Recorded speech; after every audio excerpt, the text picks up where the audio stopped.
Good day, everybody. Matthew from Captive Audience Comics here. We have a fresh box back from CGC that just came in today. So we're going to go through that box, see what kind of grades we got. We literally just opened it. I have my list on my other monitor with where we had the grade estimates at, and then we can review the grades they came back on. We'll check, obviously, to see how close we were and make sure the cases aren't damaged and that everything looks okay. Now, as many of you know, CGC was shipping with high-pressure plastic bubbles instead of the cardboard wrapping, which was fantastic. Much better protection for corner damage and things like that. They have gone back to cardboard around the outside of the large boxes again, which I personally feel is a step backwards. Provides less damage against corner impact protection, but that's just the way that it goes, unfortunately. Also, if you were watching our previous video on the Sports Illustrated #1 that came back where the book was sliding around inside the case, inside the inner well, we sent the video to CGC. They agreed, oh, it shouldn't be like that. And we sent it back for ME repair, and it came back exactly the same. The magazine, the extra thick magazine gripper on one, it's only on one side of the case, not the other side, and there's not enough pressure on this to keep that comic from popping loose. So I don't know what they're gonna do. We sent it back to the customer, told them this is CGC solution, which was nothing as far as I can tell. CGC put it back in the same case, the same well, or they didn't do anything at all and just shipped it back to us. I have no way to tell. But something to keep in mind if you are looking at those like super thick magazines like that, the old Sports Illustrated stuff. So with no further ado, let's start taking a look and see what we got here and how it compares to our initial list. So this is let me get you the overhead, guys. Sorry about that. All right, here we are. So we have Amazing Spider-Man #1, obviously 2022. This is the Black Flag Comics Virgin homage cover. Slab itself appears to be in good shape. I don't see any obvious signs of damage, which is nice. Let's that one, let me try to multitask here. Yes, we had that. We had that one. Actually, that Virgin we had at the Virgin we had a 9.6. So we got a half point bump on that, which is nice to the 98 because it does make a big difference.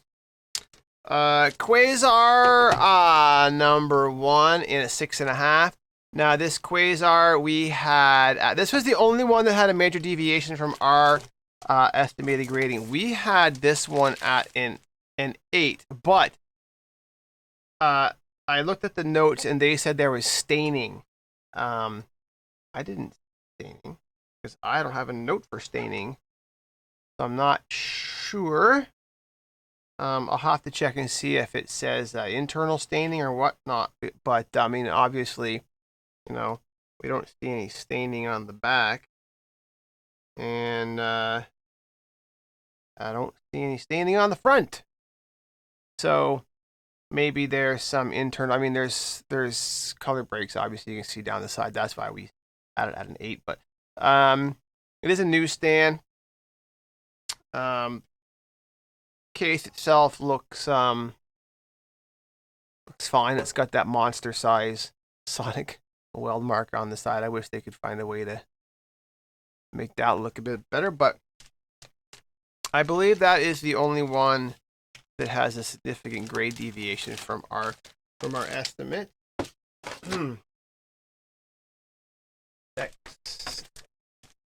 Nova #1. This is the UK price variant newsstand. I'm not sure if all UK price variants were newsstands, but regardless, it is. And this one, yeah, we had this one at a 7. So it was what we expected. And again, case looks good.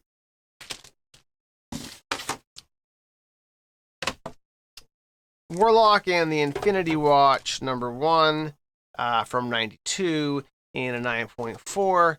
And we actually had to set a 9.2. So half point or a 1 grade or a half grade difference, I guess. 1 step higher, which is good. Case looked okay, even where we have some damage in the bag. Case looks good.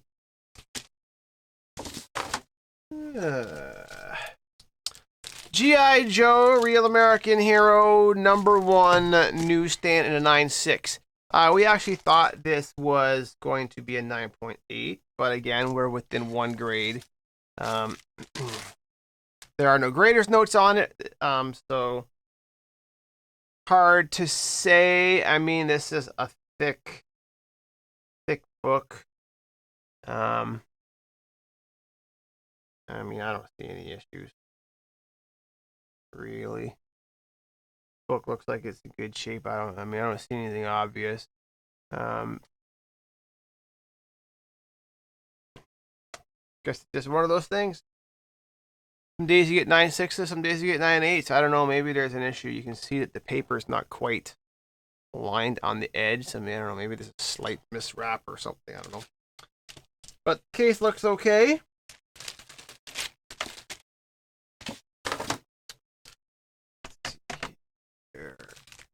Oh, Battle Chasers #1 in a 9.8. So this is the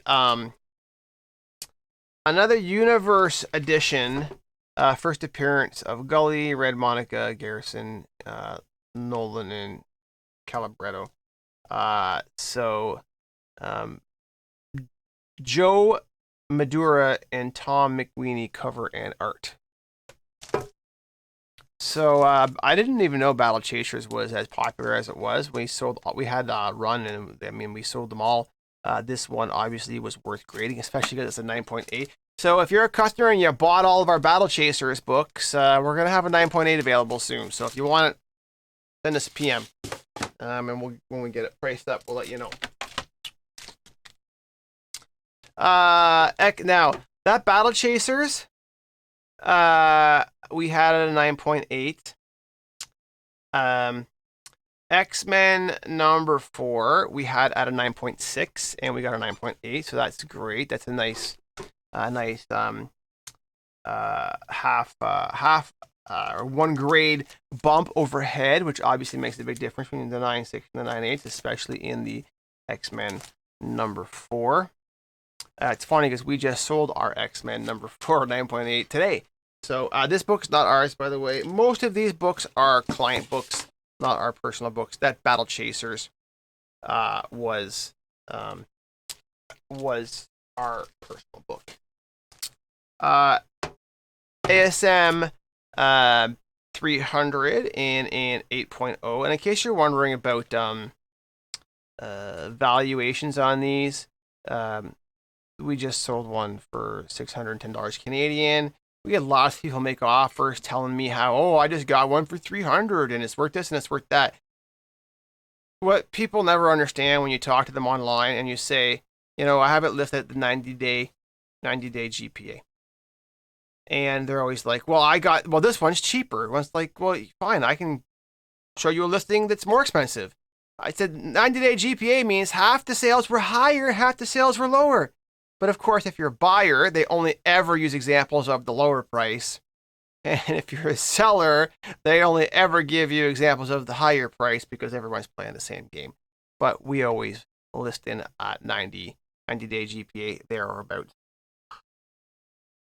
Took a little while longer to sell, but it sold. Easy peasy, okay? It's the ASM 300. People are always going to buy it. Now, this ASM 300, the direct edition at an 8, we did have listed as an 8. So we came back right on point with that one. And then we have the ASM 300 newsstand in the 4.5. Now this one we had, I think we had this one at a 5, and it came back at 4.5. So again, we're within 1 step.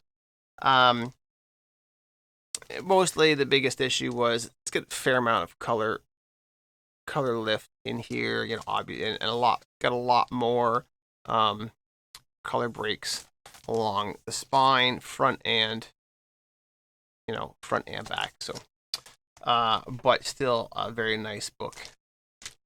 And the case is in good condition. Next, another Amazing Spider-Man #1 exclusive. This is the Crane cover D Virgin cover in a 9.8, and we had this one at a 9.6. So that's a nice plus for that customer. It's the same owner as the other ASM variant, so he got a nice pair of 9.8s out of that.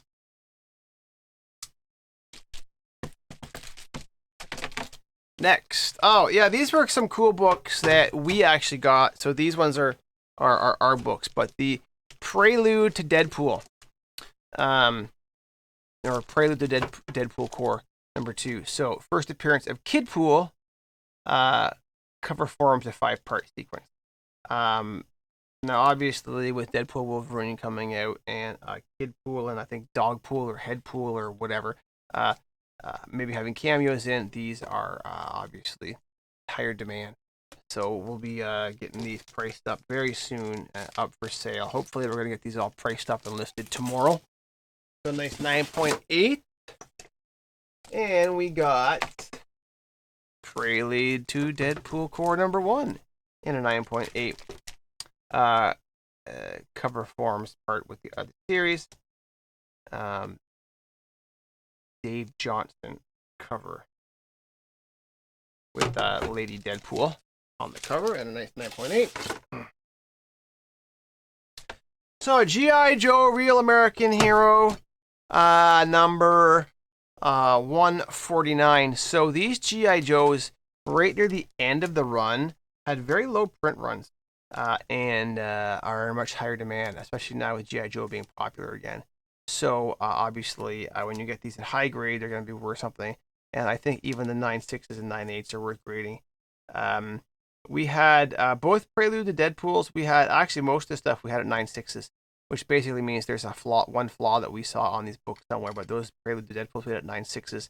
Same thing with this G.I. Joe case. Is looking nice though. That was G.I. Joe 149, and then we had G.I. Joe Real American Hero 154 in a 9.4.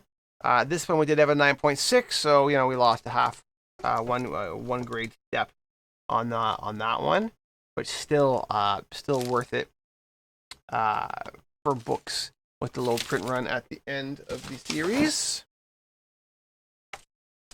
G.I. Joe Real American Hero #153 and a 9.8. Again, one of those higher value ones at the end.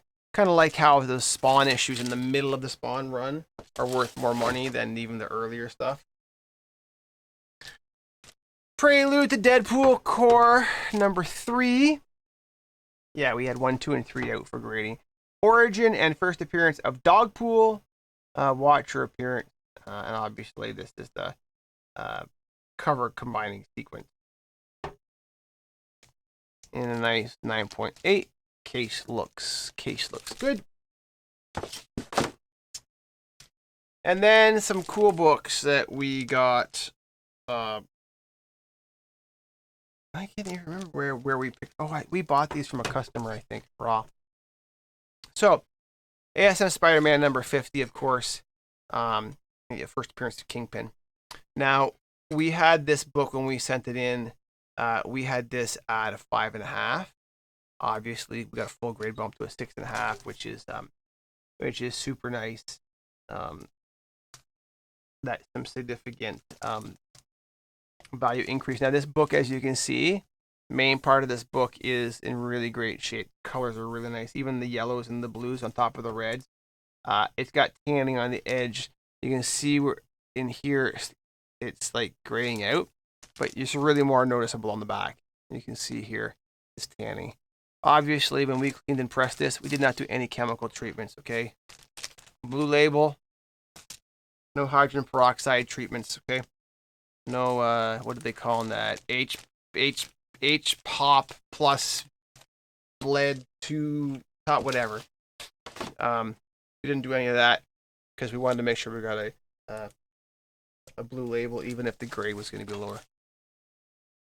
ASM number 40, Origin of the Green Goblin, in a very nice 5.0. And we had this one listed at a 4. So again, that's great, a full grade bump. Same thing, there's some discoloration in here. You can see where the blue is kind of turned to grays, and on the back you can see the tanning around the edges. There are lots of people doing chemical treatments out there. We don't anymore. When I say anymore, I mean we played around and tested with it, years ago, just to see how. It's more so for us to be able to detect if it had been done, so that if we were buying books, we could have an idea if they had been chemically treated, because CGC is on the lookout for that now. We actually bought the CGC's Guide to Grading Comic Books. It talks about the difference in conservation and preservation, qualified labels, all that kind of stuff. And they're really looking for that, especially in older books now. People are cracking out blue universal slabs, sending them back in after dry cleaning, and getting purple labels because there was so much work that was being done on those books that wasn't caught before, and now they're catching it. So, classic Dr. Octopus cover, Amazing Spider-Man 55 in a 6. We had it at a 5.5. So a nice bump there, and you can see the same tanning. This is classic tanning, by the way, because it works from the outside in. So the inside of the paper is nice, and then it's tanned there. Then Amazing Spider-Man number 39 in a 6. And again, we had this at a 5.5. Another great book. First John Romita Spider-Man art in title. So first John Romita on Spider-Man. Norman Osborn's revealed as the Green Goblin. And just one of those covers that everyone sees this cover and they know exactly what we're talking about. So that's what we have back with these. If your books were in that box, well, you'll be getting notifications shortly about scheduling pickup. The books that were our books are probably going to be priced up for listing tomorrow. If you see this before they get priced up for sale, or you want something specific, let us know. And we can give you a heads up once it's been priced and ready to go. And other than that, I hope you guys have a great night. And we'll have a new video with more older sort of copper, silver age books. We just got another full short box in. We're just sort of trying to figure out how we're going to slot those in, because we're going to do some basic cleaning and pressing on all those as well. We'll be going through that stuff again shortly. So have a great night. Ciao.